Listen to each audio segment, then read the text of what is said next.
नमस्कार, DIG न्यूजमध्ये आपला मनःपूर्वक स्वागत आहे। चंद्रपूर जिल्ह्यातली सर्वात मोठी आणि धक्कादायक बातमी समोर आली आहे। वेकोलीचा रेती विकणारा कर्मचारी अखेर सापडला आणि त्याच्यावर झाली कार्यवाही। आता बातमी सविस्तर। चंद्रपूर जिल्हा एक औद्योगिक जिल्हा, जिथं प्रचंड प्रमाणात कोळसा उत्खनन केलं जातं। येथे सिमेंट कंपन्या, फॅक्टऱ्या, पर्यटन स्थळं आणि ताडोबा व्याघ्र प्रकल्प सारख्या वैशिष्ट्यपूर्ण गोष्टी आहेत। आणि या सर्वांच्या मुळाशी आहे वेकोली, म्हणजेच वेस्टर्न कोलफील्ड लिमिटेड, खुल्या आणि भूमिगत खाणांचं जाळं। पण प्रश्न असा उद्भवतो की या वेकोलीवर कारवाई का होत नाही? आतापर्यंत सीबीआय, इन्कम टॅक्स, लाचलुचपत प्रतिबंधक विभाग, विजिलन्स अशा अनेक यंत्रणांनी छापे टाकले, तरीसुद्धा यांच्यावर कडक कारवाई का नाही होत? काय आहे यामागचं रहस्य? कोळसा उत्खननामुळे ब्लास्टिक, गाड्यांची वर्दळ, घरांमध्ये दरारं, लोकांच्या तक्रारी, पण तरीही नुसते आश्वासन आणि प्रत्यक्षात शून्य कार्यवाही। हा थेट अपमान नाही का सामान्य जनतेचा? विशेष बाब म्हणजे भूमिगत खाणांमध्ये कोळसा काढल्यानंतर त्या जागी रेती भरायची असते, हे नियम आहे। पण काय होतं इथे? रेती भरायच्या ऐवजी थेट खुल्या खाणांमधील माती भरून त्यांची तुर्तास व्यवस्था केली जाते। आणि हीच रेती चोरी करून विकली जाते। हो, चक्क विकली जाते। मागील काही दिवसांपूर्वी चंद्रपूरचा बंगाली कॅम्पमध्ये असलेला खाण क्रमांक 4 मध्ये या रेती चोरीवरून एक वेकोली अधिकारी आणि एक कर्मचारी यांना नोटीस बजावण्यात आली। पण जिथं इतक्या मोठ्या प्रमाणावर चोरी होते, तिथं फक्त एक कर्मचारी दोषी कसा? हा प्रश्न विचारला आहे मनसे कामगार जिल्हाध्यक्ष अमन आंदेवार यांनी।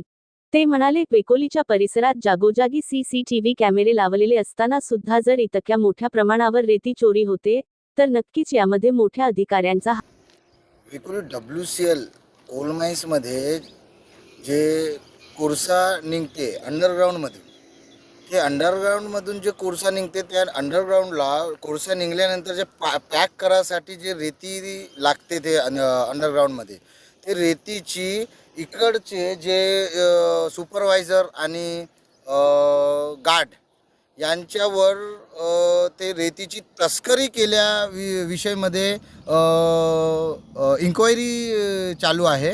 आणि त्या दोघांच्या वर अजून किती अधिकारी लोक आहे त्या चोरीमध्ये ते आतापर्यंत स्पष्ट झालेलं नाही, पण त्यांच्यावर इन्क्वायरी चालू आहे। जसं आता तुम्हाला सांगतोय मी की हे जे दिसत आहे आपल्याला, हे OBO आहे।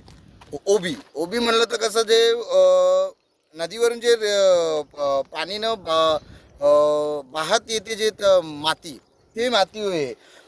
पण अंडरग्राऊंडमध्ये जे कोल माइन्स राहते, ते अंडरग्राऊंडमध्ये जे रेती लागते मजबूतीसाठी, ते ओरिजिनल रेती तिथं लागली पाहिजे, पण हे माती टाकत आहे। हे मातीनं का होते की ज्या आतापर्यंत जसं आपण पाहिलं की घुगूसमध्ये एक अंडरग्राऊंडमध्ये ते घर धसला होता, माती धसली होती। आता काही दिवसापूर्वी, काही वर्षापूर्वी आपला महाकाली मंदिर जवळ तिथं पण तसंच झाला होता। आपला जे चंद्रपूर जिल्हा आहे हे कोल माइन्स जिल्हा आहे। इथं बहुत ते कोल माइन्स आहे, पण इथं जे रेती जे कोल माइन्समध्ये अंडरग्राऊंडमध्ये लागते त्याची तस्करी, चोरी होत आहे। आणि ते चोरी कोणते अधिकारी लोक करत आहे, कोण करत आहे ते आतापर्यंत माहीत झालेलं नाही। पण याच्यावर ते इन्क्वायरी बसली पाहिजे, काहून की इथले जे लोक आहे, चंद्रपूर जिल्ह्यातले जे लोक आहे, त्यांना या विषयामध्ये बहुत काही कधी पण कोणाचे घर धसू शकते, कोणाची मृत्यू होऊ शकते, काही पण होऊ शकते। काहून की पूर्ण अंडरग्राऊंड आहे ती, इथले पूर्ण जिल्ह्यामध्ये पूर्ण कोल माइन्सचाच विषय आहे। पण अंडरग्राऊंड राहिल्याबद्दल हे लोक तिथं रेती टाकत नाही, हे मुरुम टाकत आहे, माती टाकत आहे अंदर, आणखी हे मातीच्या आणखी रेतीची तस्करी करत आहे हे आपले WCLचे लोक। पण हे जे दोन लोकांचं नाव आलेलं आहे आता, गिरधर डांगे सुपरवायझर आणि पंकज साव गार्ड होता, हे दोघांवर इन्क्वायरी चालू आहे।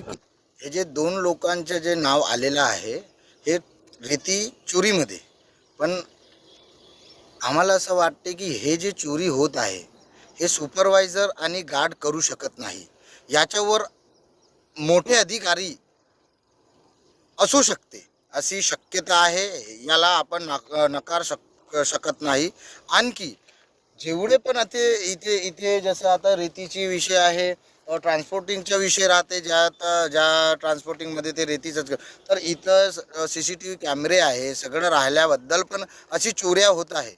आणि याच्या विषय कसं याच्यामध्ये इन्क्वायरी बसली पाहिजे, आणखी GM सब एरिया मॅनेजर यांच्यावर पण इन्क्वायरी बसली पाहिजे, कारण की